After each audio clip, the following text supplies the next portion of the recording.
Happy birthday Danny. Happy sixes. Shamim Patwary যখন ছক্কা হাঁকাচ্ছিলেন, ক্যারিশম্যাটিক ধারাভাষ্যকার ড্যানি মরিসন তখন কেক কাটছিলেন মিরপুরে। এই কাজটা যে কেবল নিউজিল্যান্ডের সাবেক এই ফাস্ট বোলারের পক্ষেই করা সম্ভব সেটা আর বলে না দিলেও চলে। কথা বলার নাটকীয় ধরনকে শিল্পের পর্যায়ে নিয়ে গেছেন ড্যানি মরিসন। স্বাভাবিক দিনেই তিনি যা যা করেন সেগুলো নিয়ে আলাদা আলাদা করে হাস্যরসের জন্ম দেয়।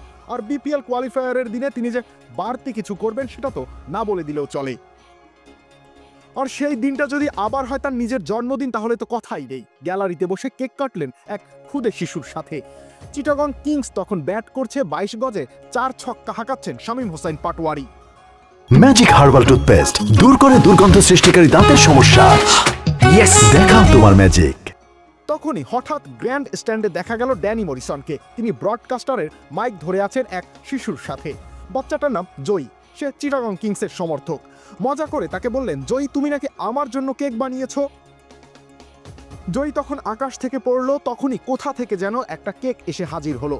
চিৎকার করে ড্যানি মরিসন বললেন, ইটস মাই বার্থডে জয়ী। কেক কাটলেন সবাই একসাথে। ঠিক তখনই লেগ স্পিনার রিশাদ হোসেনের বলে স্লগ সুইপ করে ছক্কা হাঁকালেন শামীম পাটোয়ারি। ড্যানি মরিসন বললেন, হ্যাপি সিক্সেস। Happy sixes. আর কিছু শোনা গেল না। ধারাভাষ্য কক্ষ থেকে আথার আলী খান বললেন, ড্যানি কেক কাটায় হারিয়ে গেছে, ও আর কিছু বলার অবস্থাতে নেই, আমরা বরং ক্রিকেটে ফিরে যাই। রবিউল ইসলাম রনি, খেলা 71।